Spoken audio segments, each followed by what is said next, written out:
오늘의 사연 시작하겠습니다. 안녕하세요. 요즘처럼 추운 날 다들 어떻게 보내고 계신가요? 저는 올해로 30 후반에 접어든 여자입니다. 얼마 전부터 정말 지옥에서 벗어나 새로운 인생을 살고 있는데요.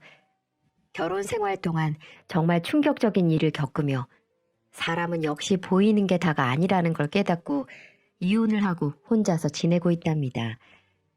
제가 어쩌다 이런 길을 택하게 됐는지 여러분께 한번 말씀드려 보도록 하겠습니다.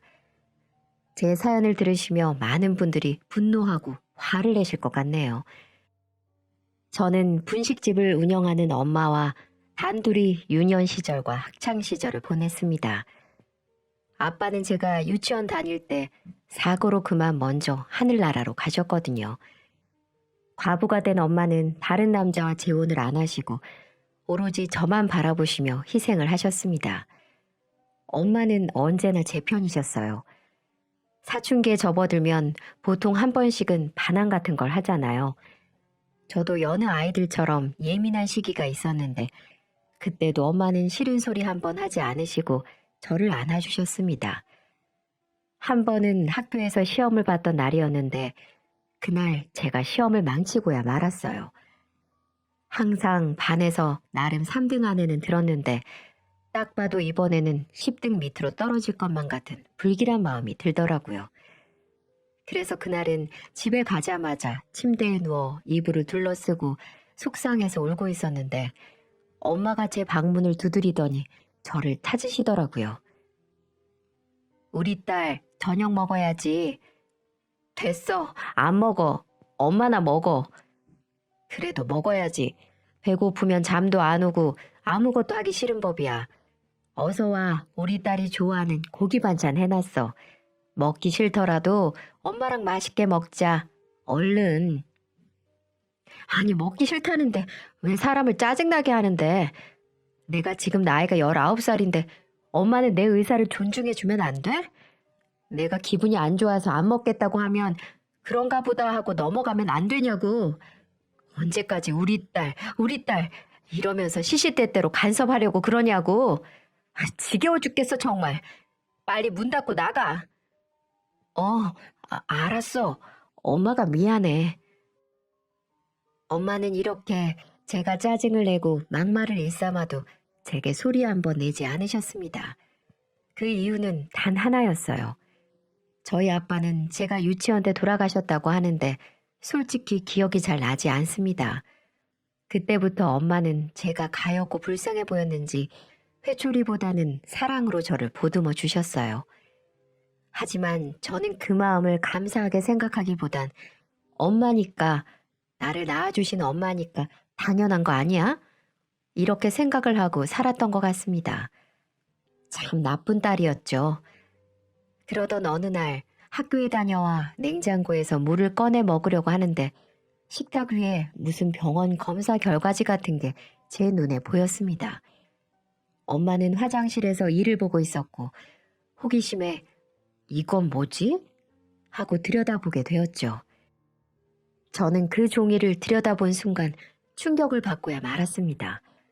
거기에는 엄마가 유방암이라는 진단을 받은 결과지였어요. 항상 제 보호자가 되어 저만 바라보며 사시는 엄마가 암이라는 소식을 듣고 먹고 있던 컵을 바닥에 떨어뜨리고 말았습니다. 그 소리를 듣고 놀래서 들어온 엄마는 제가 그 종이를 들고 있자 눈치를 채셨는지 아무 말도 안 하시고 먼저 저를 안아주셨습니다. 걱정 마. 엄마는 이겨낼 거야. 엄마 아무렇지도 않아. 이렇게 오히려 저를 안심시켜 주시던 분이셨어요. 그때부터 갑작스럽게 유방암이라는 진단을 받은 엄마는 제가 지금껏 알았던 엄마와는 달리 너무 힘들어하는 모습이셨어요. 날이 갈수록 얼굴색은 안 좋아지셨고 점점 말라가셨습니다. 그때 처음으로 무섭다는 생각이 들기 시작했고 정말 잘못되기라도 할까봐 하루라도 눈물을 흘리지 않는 날이 없었던 것 같아요. 이 세상에서 가장 사랑하는 사람이 이 세상을 떠날 것 같은 불안감이 들었기 때문이었죠. 그런 모습을 본 엄마는 오히려 저를 더 안심시켜 주었습니다. 괜찮아, 괜찮아. 요즘 유방암은 암도 아니야. 아마 약이 독해서 그럴 거야. 수술도 잘 끝났으니까 너무 걱정 안 해도 돼. 이 엄마는 우리 딸 놔두고 안 죽어. 그러니 유난 떨지 말고 가서 공부해. 이제 수능도 얼마 안 남았잖아. 무슨 소리야. 내가 인터넷 검색해보니까 유방암도 잘못하면 죽는 사람들 수없이 많다고 하던데. 근데 내가 어떻게 걱정을 안 하겠어. 그건 운이 안 좋은 거고 이 엄마는 쉽게 안 죽어. 그 대신 엄마 스트레스 받게 하면 안 돼. 그러면 암이 더 악화될 수 있다고 하니까 엄마 스트레스 받게 하지 마, 우리 딸. 그러니 엄마랑 약속 하나 하자. 엄마도 꼭 이 병 나을 거니까 우리 딸도 엄마 그만 신경 쓰고 공부 열심히 해서 수능 잘 보겠다고. 만약 그래만 준다면 엄마는 이 지독한 암이 싹 없어질 것 같아. 엄마 말 무슨 말인지 알지? 엄마는 본인도 힘이 들면서 저를 더 생각해 주셨습니다. 그래서 저는 제가 할 수 있는 건 오로지 엄마의 바람뿐이라는 걸 알고 열심히 수능 준비를 했습니다. 엄마가 머리카락이 빠지고 힘겨워하실 때도 저는 독하게 공부에 매진했어요. 그런 덕분에 저는 제가 원하는 학교에 들어갈 수가 있었습니다. 누구보다 기뻐하신 분은 엄마셨고 거짓말 같게도 엄마의 병은 점점 좋아지셨어요. 엄마는 그 힘들다는 치료 과정을 다 이겨내시고 다시 건강한 제 엄마로 돌아와 주셨습니다. 그 과정을 거치면서 우리 모녀 사이는 더욱더욱 돈독해졌어요. 그래서 그날 이후부터는 여행도 같이 다니고 맛있는 음식도 같이 먹으러 다니기도 했고요.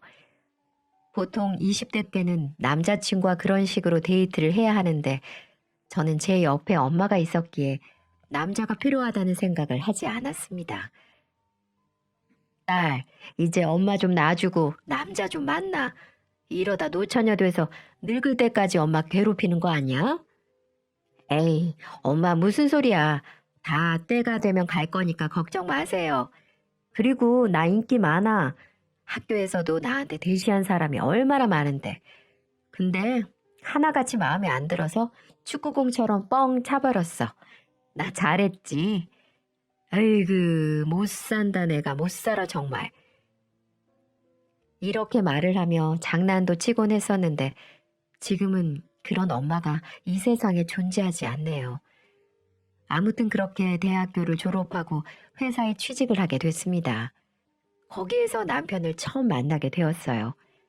제 인생의 첫 남자이자 첫 남편이었죠. 저는 회사에서 비서 일을 하고 있었고 남편은 그때 옆 부서에 새로 이직한 팀장이었습니다. 회사 워크숍에서 우연히 둘이 바다 산책을 하게 되었는데 그때 처음으로 남편이 제게 고백을 하더군요. 평소에 눈여겨봤다면서 말이죠. 좀 당황스러웠어요. 회사에서도 몇 번 마주치지도 않고 말도 한 번도 해본 적 없는 사람이 갑자기 고백이라뇨. 하지만 저도 싫지는 않았습니다. 회사 내에서도 책임감이 있다고 평판이 좋은 사람이었고 수줍게 제게 말하는 그 모습을 보고 그때는 참 순수하다는 생각도 들었던 것 같아요. 그렇게 몇 번의 만남을 갖고 결국 못 이기는 척 저는 고백을 받아주었습니다. 그런데 연애를 할수록 이상한 점이 있었어요. 회사에서 받는 월급에 비해 너무 씀씀이가 컸다는 거였습니다. 타고 다니는 차도 벤츠였고 정장도 고급 정장에 시계도 1,000만 원이 넘어가는 시계도 차고 다니기도 했고요. 그래서 부모님이 뭘 하시는지 물어보니 아버지는 건물 관리하시고 어머니는 부동산을 운영한다고 했습니다. 딱 보니 좋은 부모님을 만나 복에 겨운 생활을 하는 듯 보였죠. 매달 대출금을 갚을 걱정하며 사는 저희 집과는 비교가 되더군요. 그리고 무엇보다 결혼할 사람은 경제적인 차이가 많이 나면 안 좋다는 말을 많이 들었기 때문에 괜시리 걱정이 되기도 했습니다. 하지만 남편은 씀씀이가 컸을 뿐이지 제게는 한없이 다정한 사람이었기 때문에 우리는 2년의 시간을 함께했고 그렇게 우리는 결혼이라는 긴 여정에 함께 발을 들이게 되었죠. 결혼이 결정되고 나니 이제는 양가 부모님께 허락을 받아야만 했습니다. 그런데 처음 만나게 된 시어머니의 인상은 썩 좋지가 않았어요. 평범한 집안이란 이유로 저를 탐탁지 않게 보시는 게 느껴졌거든요. 저를 처음 보자마자 무슨 사람을 신문하는 것처럼 얘기를 하시더군요. 그래, 니네 아버님은 일찍 돌아가셨다고? 어머님이 혼자 고생 꽤나 하셨겠구나. 그래, 어머님은 뭐 하시니? 네, 어머님은 동네에서 작은 분식집 하고 계세요. 어머, 분식집? 그 김밥이랑 라면 파는 데 아니야? 그거 팔아서 몇 푼이나 남는다고. 네, 맞아요. 분식집 하시면서 저 대학까지 보내주신 훌륭한 분이세요. 누구보다 제게 소중한 분이시고요. 저는 은근히 저희 엄마를 깔보는 예비 시어머니에게 저희 엄마에게 그런 식으로 말하지 말라는 말투로 최대한 기분 나쁘지 않게 말을 했습니다. 그래, 그건 됐고, 너 혹시 빚은 있니? 대출금 같은 거 말이야. 요즘 학자금 대출이니 캐피탈 대출이니 이런 거 빌리고 시집 와서 시댁에 돈 갚아달라고 하는 며느리들 많다고 하더라고. 난 그런 개념 없는 며느리는 드릴 생각이 없다. 그래서 그런데 말해봐. 있어, 없어? 그렇게 말을 하며 제가 대답을 하기를 원하시더군요. 기분이 좋지 않았습니다. 아니, 나빴습니다. 돈이 좀 있다고 해서 이렇게 무시하는 말투로 예비 며느리를 대하는 모습을 보니 참으로 어이가 없었어요. 제가 표정이 확 나빠지자 시아버지라는 분이 나서주시더군요. 아니, 당신은 인사드리러 온 애한테 왜 그러는 거야? 내가 오기 전부터 그런 말 하지 말고 잘해주라고 했잖아. 분위기 끌 거면 나가. 지금 시대가 어느 시대인데 며느리 불러서 갑질이야? 그리고 아가, 미안하다. 내가 대신 사과하마.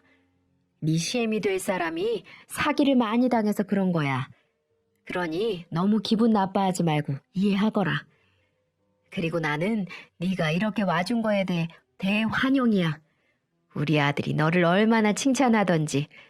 난 우리 아들이 좋다고 하면 나도 좋다. 그러니 우리 앞으로 잘 지내보자꾸나. 예비 시아버지는 그렇게 말씀하시며 저의 기분을 풀어주셨습니다. 정말 그분이 아니셨다면 당장이라도 나가고 싶은 심정이었어요. 그렇게 좀 찜찜한 마음을 갖고 시댁에 인사를 드리고 저희 집으로 인사를 갔습니다. 엄마는 남편을 보자마자 기쁘게 안아주셨고 앞으로 행복하게 잘 살라는 말씀을 하시고는 진수성찬을 차려주셨습니다. 시모처럼 아무 부담도 안 주셨어요. 그저 제가 잘 사는 모습이 당신의 행복이라면서 말이죠. 그렇게 저는 엄마의 든든한 응원 속에 결혼을 하게 되었습니다. 정신없던 결혼식을 마치고 신혼 초반에는 정말 더할 나위 없이 행복했어요. 더 이상 밤에 각자의 집으로 돌아가지 않아도 되고 함께 일상을 나눌 수 있다는 것이 너무 좋았죠. 이 행복이 영원할 것만 같았어요. 하지만 누군가 결혼은 신혼 3년 후부터가 진짜라고 했던가요? 결혼 3년 차부터 이 행복은 점점 무너지기 시작했습니다. 문제는 바로 시댁 식구였어요. 정확히 말하자면 시어머니와 시누이 때문이었죠. 결혼식 이후 시모와 제 사이는 서먹서먹한 관계였어요. 그도 그럴 것이 제게 결혼 이후에도 그렇게 쌀쌀맞게 대하시는데 어떻게 다가갈 수가 있겠어요. 그래서 안부 전화도 잘 안 하게 되고 싹싹하게 어머님, 어머님 하고 안 했더니 본인을 무시한다고 생각했는지 그때부터 저를 구박하기 시작했습니다. 말도 안 되는 걸로 트집 잡는 건 기본이고 제가 어디 식당 가서 적립이나 할인을 챙기면 가난한 집안이라 거지 근성이 몸에 배었네 라고 하며 막말을 짓거리더라고요. 이렇게 점점 심한 말을 하기 시작했습니다. 다정하던 남편도 이때부터 조금 이상해졌어요. 저도 모르는 사이에 핸드폰 비밀번호로 잠궈놓기 시작했고 유난히 야근도 잦아졌어요. 심지어는 밤에 회사에서 연락이 와서 잠시 갔다 온다면서 몇 시간씩 돌아오지 않기도 했고요. 이럴 때 여자의 촉이라는 게 발동하는 건지 쎄한 느낌이 들어 저는 남편이 나갈 때 한번 따라가 보기로 했죠. 아니나 다를까 남편은 차를 몰고 밤거리로 들어가더니 어디에서 친구를 만나서 같이 어떤 유흥업소로 들어가더라고요. 한두 번 와본 것 같지가 않았어요. 그래서 그 모습을 사진 찍기 시작했습니다. 나중에 이 사람은 그런 적 없다고 딴소리할 게 뻔했거든요. 그리고 뒤따라가서 들어가려고 했더니 문이 잠겨져 있는 게 아니겠어요? 시국이 시국인지라 야간 영업시간이 10시에 끝나니 그 이후에는 불법으로 문을 닫고 단골 손님 위주로 운영하는 유흥업소로 보였습니다. 그래서 저는 어쩔 수 없이 집으로 돌아와 기다리기로 했어요. 그렇게 시간이 흐르고 새벽 2시가 되어서야 술에 취해서 어슬렁어슬렁 들어오더군요. 그 모습이 얼마나 보기 싫고 못 봐주겠던지 저는 인사불성인 남편을 잡고 따지기 시작했습니다. 이제야 기어들어와? 다 봤어. 유흥업소에서 뭐 했어? 업소년이랑 자고 왔지? 저는 찍은 사진을 눈앞에 갖다 대며 소리쳤어요. 그러니 남편은 잠시 당황하더니 금세 표정을 싹 바꾸면서 말하더라고요. 뭐야? 스토커야? 거길 왜 따라와? 그리고 이건 내 사생활이야. 어이가 없어서 숨이 턱 막혔어요. 뻔뻔하기 그지없었죠. 업소 다니는 게 자랑이야? 남자들 회사 일하면 다 이런 데 다니는 거 몰라? 바깥 일을 이렇게 이해를 못해서야. 이거 이혼 사유도 되는 거 몰라? 당신 이혼 당하고 싶어? 그래, 이혼해. 마침 나도 질렸는데 잘 됐다. 우리 엄마한테 가서 이혼한다고 말해보든가. 적반하장으로 나오는 모습에 정말 입이 안 다물어지더군요. 그래서 지지 않고 말했습니다. 그래, 내가 못할 것 같아? 아무리 나를 미워해도 당신 이런 더러운 곳 다니는데 이해해 주실 부모님이 어딨어? 저는 그렇게 엄포를 하고 다음날 시댁으로 향했습니다. 제가 간 이유는 딱 한 가지였습니다. 제 편이 되어준다거나 같은 여자로서 이해해 주길 바라지 않았어요. 평소 나를 싫어하는 시모가 이 모습을 보고 어떻게 나올지 궁금했거든요. 하지만 역시나 사람의 본성은 변하지 않았어요. 남편보다 더하면 더했지 덜하지 않는 인간 말종이었습니다. 어머님, 이 사진 보세요. 남편이 업소에 다닌다고요. 한두 번 간 것 같지도 않고요. 시어머니는 사진을 대충 보더니 코웃음을 치는 게 아니겠어요? 그게 뭔 대수냐는 듯 말하시더군요. 뭐야? 지금 이것 가지고 와서 난리를 치는 거야? 이게 뭐 어째서? 대한민국 남자들 이런 데 안 다니는 사람들이 있니? 밖에 나가봐라. 이런 유흥업소 널리고 널렸어. 왜 이렇게 많겠어? 결혼한 사람들, 안 한 사람들, 가는 사람이 많기 때문에 많은 거 아니냐. 넌 그런 것도 이해 못 해주니? 속이 그렇게 좁아서야 어떻게 인생을 산다고 원? 저는 그래도 같은 여자로서 조금의 기대는 했습니다. 남자들은 보통 이런 데를 가면 여자 안 치고 선을 넘어버린 행동들을 한다는 거 저도 기본적인 지식은 있으니까요. 그건 분명 시모도 알고 있을 테고요. 하지만 시모의 말을 듣는 그 순간 너무 화가 나 참을 수가 없었습니다. 지금 이게 잘못이 아니라고 하시는 거예요? 그럼 저도 남자 끼고 호빠 가서 놀아도 되겠네요? 제가 그래도 이렇게 말씀하실 거냐고요? 남자랑 여자랑 같니? 네가 다 잘못해서 그런 거 아니냐? 네가 눈꽃만큼이라도 남편한테 잘해줘서 봐라. 남자가 저런 데 다니는 건 다 여자가 성에 차질 않아서 그런 거지. 그리고 그 여자 누군지 몰라도 별 볼 일 없는 너보다는 낫겠다. 넌 이혼 안 해주는 것만 해도 감사해야 돼, 이거사. 저를 오히려 업소녀보다 못한 취급을 하는 시모의 말에 기가 차서 저는 더 이상 이 가족들과는 말이 안 통하는구나 생각했습니다. 그 길로 문을 박차고 나와서 혼자 포장마차에 가서 소주를 마셨습니다. 그리고 연거푸 술잔을 들이마시며 이런 결혼 생활은 유지할 필요가 없다는 생각을 하게 되었죠. 돈 좀 있다고 거만하게 나오는 집안 시모, 자기 잘못을 전혀 느끼지 못하는 남편과 계속 살면 제 인생이 불행할 것만 같았거든요. 그렇게 마음을 먹고 집으로 들어가 남편에게 이혼을 통보하게 되었죠. 이 사람과 이혼 소송까지 가면 너무 오랜 시간이 걸릴 것 같아 합의 이혼을 하자고 말했습니다. 그러자 남편은 이혼해. 당신이나 당신 같은 집구석이랑 도저히 진절머리가 나서 못 살겠다. 당신 집안은 어떻게 아버님 빼고 다 정신이 제대로 박힌 사람이 없니? 당신이나 당신 엄마나 시누이나 다 지긋지긋해서 도저히 결혼 생활 못하겠다. 그러니 이혼해. 당신도 그걸 원해서 여자 만나고 다니는 거 아니겠어? 뭐? 이혼? 어이가 없네. 술집에서 여자랑 한번 자고 왔다고 이혼? 이게 무슨 밥 먹듯이 말을 아무렇지 않게 하네. 내 인생 종치려고 작정을 했어? 난 이혼 못하니까 소송을 걸든 뭘 하든 네가 알아서 해.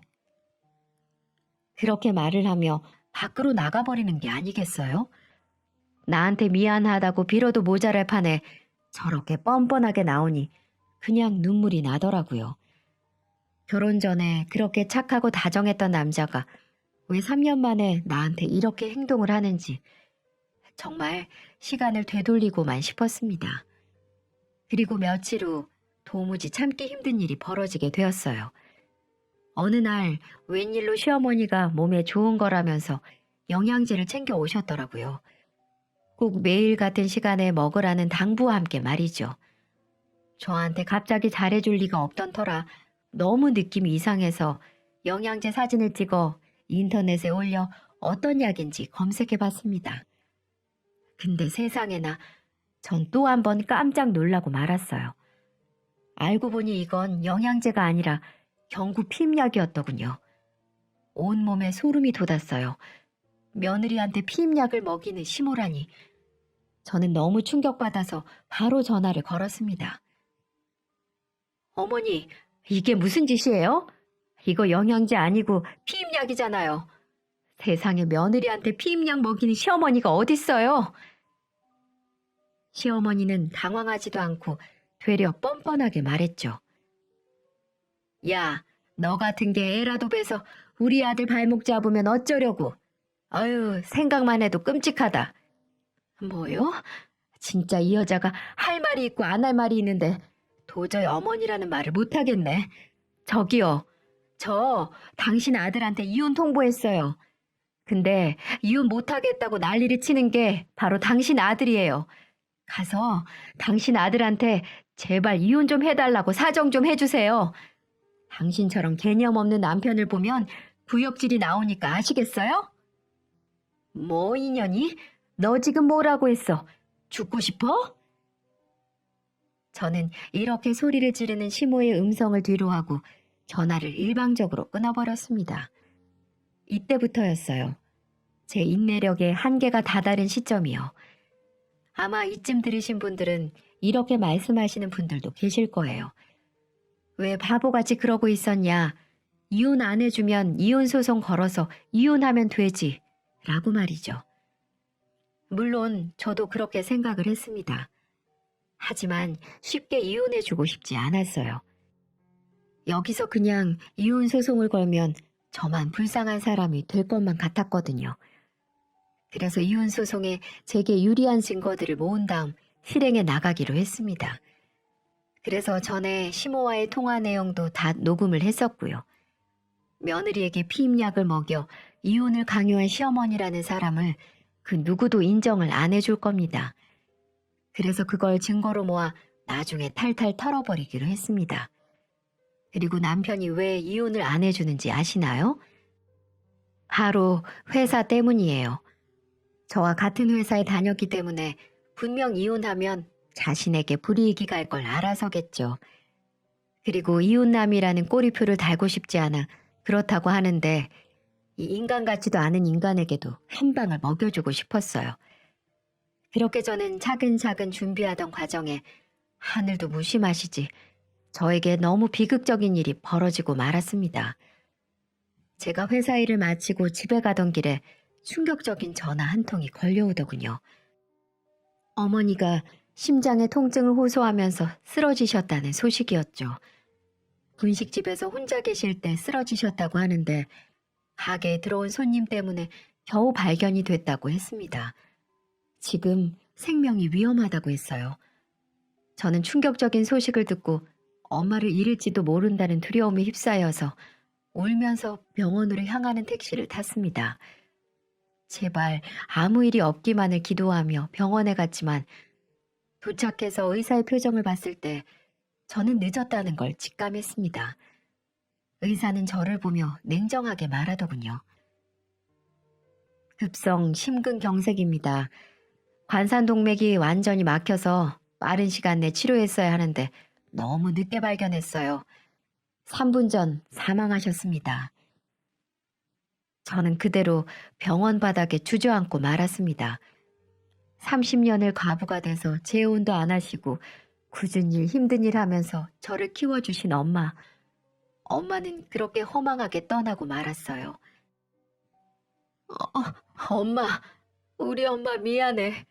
이렇게 나를 두고 가지 마. 이제 엄마하고 둘이 살려고 계획하고 있었는데 이렇게 가면 어떡해. 제발 가지 마. 나 엄마 없이 못 살아. 저는 거의 실신할 정도로 얼마나 오열을 했는지 모릅니다. 하지만 병원이 떠나갈 듯 엄마를 불러보아도 엄마는 응답하지 않으셨습니다. 저는 그렇게 슬픔에 잠긴 채 장례를 준비해야만 했습니다. 저는 상복을 입고도 실감이 나질 않아 빈소에 차려진 엄마의 영정사진을 보고 울다 실신하다 다시 깨어나 울기를 반복했죠. 보통 우리나라들은 딸은 상주로 인정을 안 한다고 하더군요. 하지만 저는 상주가 되어야만 했어요. 제게는 아빠도 형제들도 없었거든요. 바로 제 옆에 있어야 할 남편에게 연락을 했지만 돌아오는 대답은 안타깝게 됐네. 근데 오늘은 시간이 안 될 것 같아. 사실 귀찮기도 하고.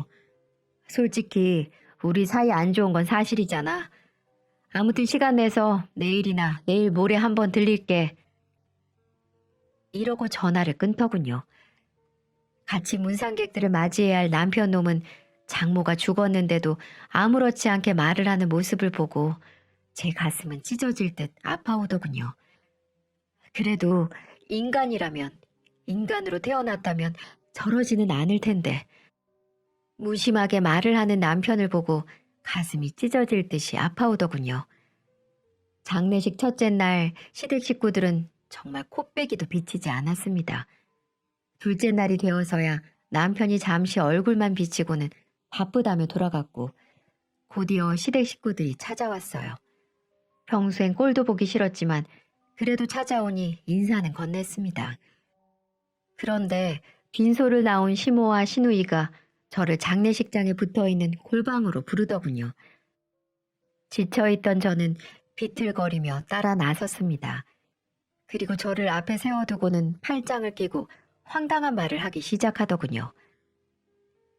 예, 많이 힘들겠지만은 장례식을 꼭 3일장을 치를 필요가 있니? 내일 모레 토요일에 네 시누이 결혼식인 거 알지? 재수없게 장례식 날 결혼식 올릴 순 없잖아.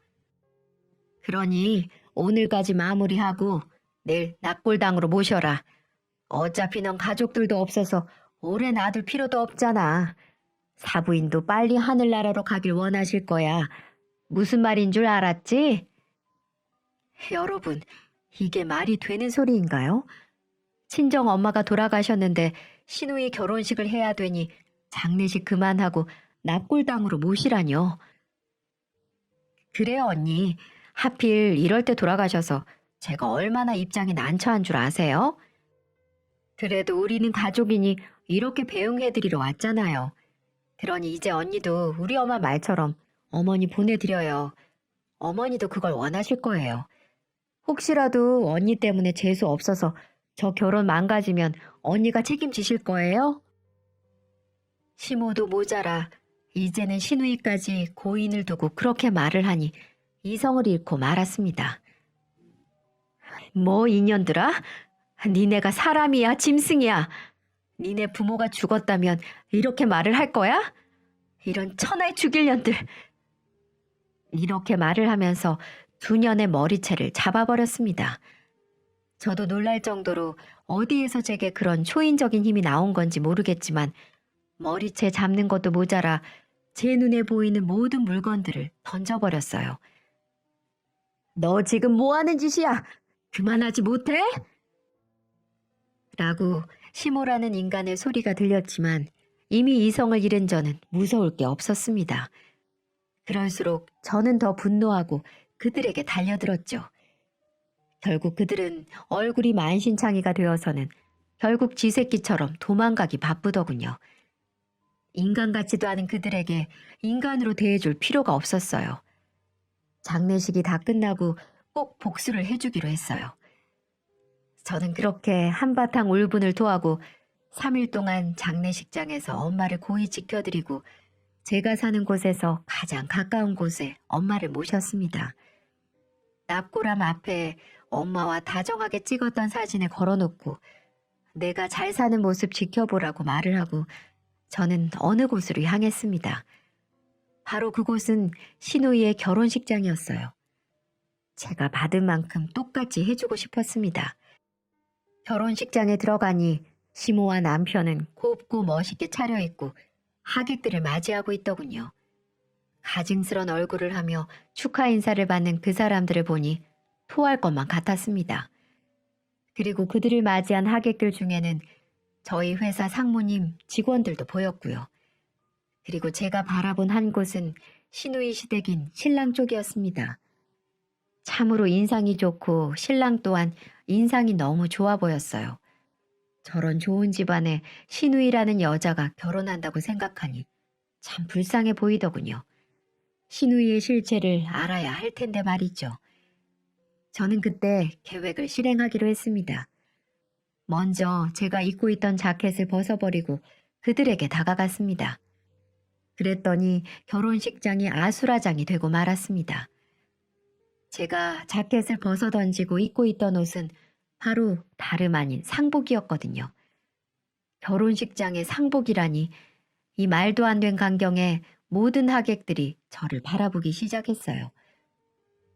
어머, 저 여자 뭐야? 미친 거 아니야? 별꼴이야. 결혼식장에서 상복이라니. 아, 그러게. 정신이 돈 여자 아니야? 이렇게 수군수군거리는 목소리가 들려왔습니다. 하지만 전 개의치 않았어요. 전 그 신랑 쪽으로 가서 시댁의 실체를 다 폭로해버렸습니다. 그 사람들한테 가서 15년이 이혼시키려고 피임약을 먹였던 녹음본, 장례식장에서 재수 없으니 빨리 장례 끝내라고 협박을 했던 것들을 짤막하게 편집을 해서 틀어버렸습니다. 녹음 소리가 잘 안 들리자 저는 그들이 했던 말을 똑같이 읊어주었어요. 그랬더니 신랑 쪽 부모들이 안절부절 못하며 발을 동동거리기 시작하더군요. 네, 맞습니다. 이게 당신들이 장가보낼 저 사람들의 실제 모습입니다. 저렇게 천사의 얼굴을 하며 사람들을 속이고 있다고요. 제가 증인이에요. 어떻게 며느리 친정엄마가 죽었는데 이렇게 말을 할 수가 있습니까? 그런데도 저런 집안에 아들을 장가보낼 생각입니까? 라고 울분을 토하며 떵떵거리며 소리를 질러버렸습니다. 그리고 저는 바닥에 주저앉고 말았습니다. 도저히 버틸 힘이 없었거든요. 그러자 저를 부축해준 사람은 다름 아닌 제 회사 동료들이었습니다. 그리고 그 순간 시댁의 실체가 드러나기 시작했어요. 이 인연이 왜 남의 잔치에 와서 기름을 붓고 있어? 이거 모욕죄로 형사 고소감인 거 몰라? 어서 당장 꺼지지 못해? 라고 하며 제 뺨을 때리는 겁니다. 그러면서 저를 밀치기 시작했습니다. 남편 또한 이게 무슨 짓이냐며 둘이서 쌍으로 달려들더군요. 시모와 남편은 결국 제 계획에 넘어가고 만 순간이었어요. 제가 원하던 그림이 바로 그 모습이었거든요. 제게 욕을 하며 달려드는 시모의 모습을 보고 사람들이 경악을 금치 못하는 표정들이었습니다. 신랑 측의 부모들도 마찬가지였고요.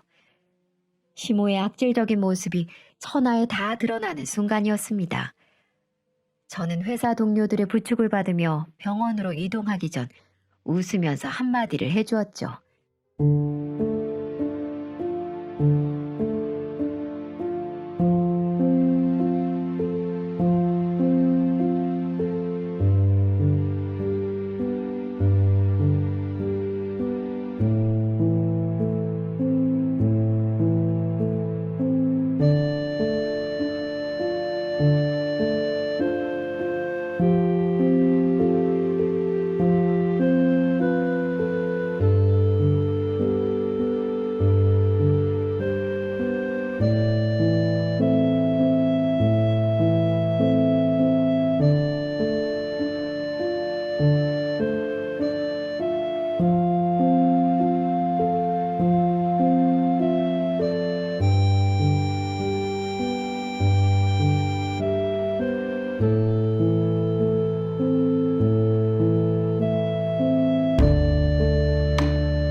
바보 같은 인간. 이제 어쩌나? 니네들 그 더러운 실체가 드러나서 이번에는 네 딸이지만 네 아들도 무사하지 못할 거야. 두고 봐. 라고요. 그 결혼식 이후 어떻게 된 줄 아시나요? 결혼식은 그대로 진행되긴 했다고 하더라고요. 하지만 신우이 신랑 쪽에서는 혼인신고는 하지 않았다고 했습니다. 원래는 저만 아니었다면 곧장 혼인신고를 하려고 했는데 제게 했던 행동들을 보고 신랑 쪽 부모님들이 좀 더 살아보고 결정하라고 했다고 했습니다. 하지만 2달도 안 돼 시댁과 신우이의 본 모습을 알고 갈라섰다고 하더군요. 먼저 신우이부터 무너지는 순간이었어요. 그리고 저는 그때는 남편과 이혼 소송 중이었는데 저는 법원에 모든 증거들을 모아 제출했습니다. 그리고 몇 달 후 그 인간과 법적으로 이혼을 마무리 지을 수 있었네요. 저는 그 시모라는 여자와 남편에게 위자료를 받을 수 있었고 재산 분할도 제가 유리하게 가져올 수 있었습니다. 그게 끝이 아니었어요. 그 결혼식 사건 이후 남편은 한순간에 개쓰레기로 회사에서 소문이 나 있었습니다. 제가 소문을 냈냐고요? 아니요. 그날 하객으로 참석했던 회사 동료들이 소문을 내주었습니다. 천하에 쓰레기가 따로 없다면서 말이죠. 회사에서는 능력 좋고 착하기로 인정받은 남편이었지만 그 소문이라는 게 참으로 무섭더군요. 그로 인해 회사에서 왕따가 된 전 남편은 버티지 못하고 결국 스스로 사직서를 제출하고 말았습니다. 남편이 무너지는 것도 한순간이었어요. 그 모습을 보고 얼마나 제 속이 시원했는지 모릅니다. 고개 숙이는 전 남편의 모습을 보니 이제야 숨을 좀 쉴 수 있을 것만 같았어요. 이렇게 저와 남편과의 인연은 막을 내리게 되었습니다. 뒤돌아보니 저를 포함해 누구 하나 웃은 사람은 없었어요. 참 허망할 뿐이었죠. 정말 축복을 받으며 잘 살고 싶었는데 지금은 혼자가 된 저도 그렇고 이혼당한 시누이, 회사에서 왕따당한 남편, 그런 자식들을 봐야 되는 시모, 누구 하나 좋을 사람은 없었습니다. 참 이번 일을 겪으며 제 스스로 많은 생각을 하게 되었어요. 보이는 게 전부가 아니라는 걸 다시 한번 깨닫게 되었고요. 이혼을 확정받고 얼마 전에 엄마가 계신 납골당에 다녀왔습니다. 솔직히 혼자 있을 때는 두렵기도 했어요. 이 세상에 정말 혼자라는 사실, 어떻게 살아야 할지 자신이 없기도 했었고요. 하지만 엄마를 보고 오니 용기가 생기더군요. 이런 모습을 엄마가 원치 않을 것만 같았거든요. 그래서 지금은 꿋꿋이 인생을 살아가려고 노력하고 있어요. 회사도 잘 다니고 취미 생활도 하면서 말이죠. 힘든 시간들이 많겠지만 이제는 혼자 살아가는 법도 적응해가며 잘 살아보도록 하겠습니다. 제 사연은 여기까지입니다. 제가 앞으로 잘 살라고 여러분들이 응원해 주시면 정말 감사하겠습니다. 제 이야기 들어주셔서 감사합니다. 추운 날씨에 모두 건강하세요.